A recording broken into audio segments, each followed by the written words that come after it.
In today's video, I'm going to teach you using time tracking and reporting in ClickUp.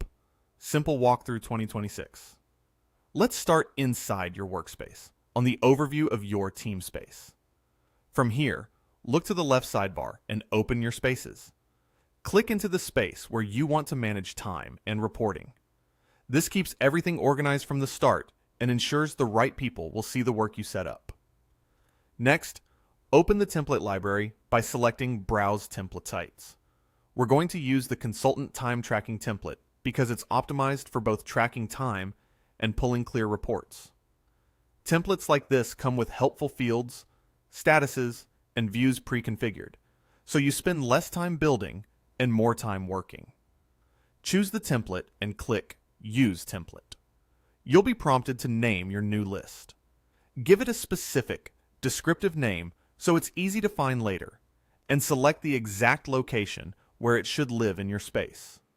When you're happy with the details, confirm by clicking Use Template again. ClickUp will create the list with all the built-in time and reporting features ready to go. At the top of your screen, you can switch between different views. Use whatever helps you visualize progress best as you work.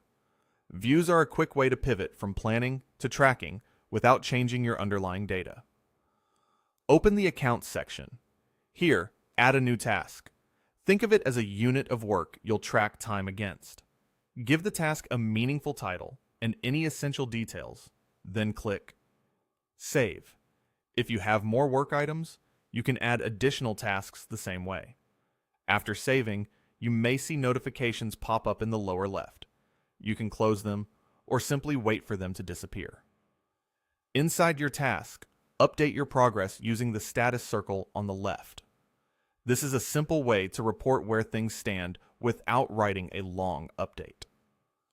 Pick the status that best matches your situation. For demonstration, we'll mark it as Stuck, which is useful when you need attention or help to move forward. Regularly updating this keeps teammates aligned and makes reporting more accurate. Switch to the Activities board to see task movement and activity at a glance. This view is great for understanding what's happening across your workflow. Then open Payment Status to check or communicate billing status alongside your task work, keeping financial tracking close to delivery. And that's it. You've set up a time tracking ready list, created tasks, reported progress, and used views tailored for reporting. It's a straightforward process, and with a few repetitions, it becomes second nature. If you need any help, drop a comment below. We're always glad to assist.